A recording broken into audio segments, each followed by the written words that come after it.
Dito, sabi nila bawal, pero bakit may mga nagpapagawa pa din? Hi, good morning. For today's video ay gagawa tayo ng money garland for graduation. Sabi nila bawal daw ito, pero syempre, may mga magulang na gustong pasayin kanilang mga anak, kaya hindi talaga naiiwasan. So, ito yung gagawin natin. Ito yung mga kailangan natin. Syempre, yung pera, ribbon, babae yung gagawa natin, kaya pink. Tapos yung ating money, ang tawag ito, plastic, nilagayan. Makapal ito yung ginagamit natin. Ayan. So, bunting, ang ating tape, at saka nagpiprint tayo ng centerpiece. Tikit-tikit na lang natin. Ilalagay muna natin itong pera dito sa plastic. Ilalagay muna natin.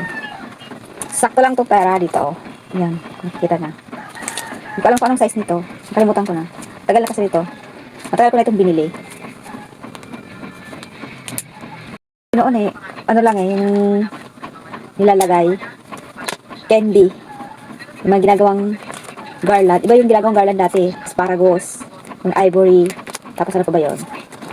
Tapos yung nabibili natin sa 10 na plastic na garland. Ganun lang. Ngayon, dami na ng uso. May papera pa. Hindi ko alam kung anong gagawin nila dito. Sabi nila bawal. Pero bakit may mga nagpapagawa pa din? Pero madali lang itong tanggalin. Yung paglalagay lang talagang, ayan o, ganyanin mo. Hindi naman siya totally sobrang hirap. May nangingialam pa dito. Nangingialam na, hindi naman ako tinutulungan. Ayan. So, ilang minuto din bago natin itong ginagawa. Ayan. So, pagkatapos, ganyan lang. Anong tawag dito? Isisilg lang natin dito. Ganyan lang. Tapos, pag tatanggal na nila, pwede nila itong ganyan na lang. Tanggalin lang.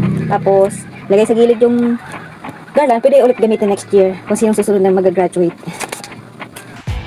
So, hindi na ako masyadong gumagawa nito. Pero, dahil may order, so, syempre gagawa tayo. Dati, bago pa ng graduation, marami na akong ginagawa. Para, kapag may nag-order, so, bigay na lang ng bigay. Ngayon, kapag may order, saka lang ako gumagawa. Ayan yung magawa natin sa piece para sa graduation. So, gugupitin na lang natin to. Yan, magugupit muna tayo. Ayan siya. So, lalagyan na lang natin dito ng design. So, pagpapatuloy natin, paglalagay ng pera dito sa plastic. Dahil kulang pa itong magawa natin. So, ito ng batang pagbibigyan ito. Imagine mo, may graduate ka lang, may 3,000 ka na.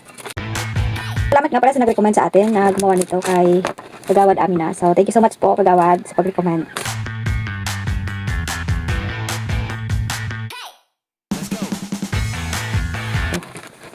Parang masyadong mahaba yung protein. Ito kasi 10 piece. 10 piece. 10 piraso na. So, baka pakialaman muna natin to. Lagay na lang natin tig 1,000. Masyadong mahaba na. So, pakialaman natin. Ma-over na kasi yung apat na tag 500. So, gagawin na lang natin na tag 1,000. Lahat tayong bago-bago. Kasi pangit naman tingnan kapag masyadong mahaba. Primary pa lang naman mo. Grade 6.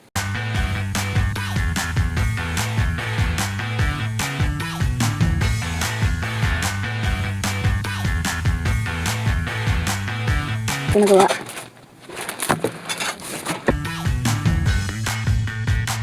So, ito yung ginagamit natin gunting para may design. Kita niyo yan. May design yung ating gunting.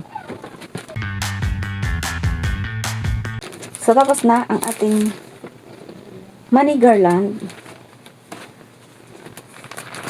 Ganyan siya. Sana all. Sana all na lang sa mga estudyante. Centerpiece ng graduation garland na gagawin natin.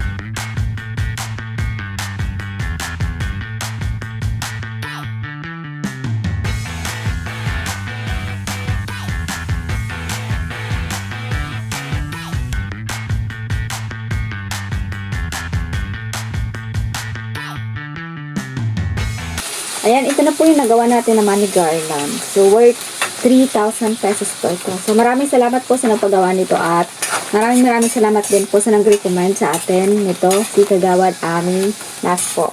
Maraming salamat po. Ayan, ito yung ating money garland. Ganda oh. Pink, para to sa baba. So, yan na nga ang ending ay nagpa-add pa nga si client ng 1,000 para maging 4,000 itong gagawing money garland. So, inilagay lang natin dito sa gitna yung 1,000 na dalawang tagpa 500 At ayan na nga, naging 4,000 na nga itong ating money garland na ginawa. Thank you so much po ulit, Ma'am Angie, sa pag-order nyo po nitong money garland para sa inyong anak na si Mika. Congratulations po and happy graduation day.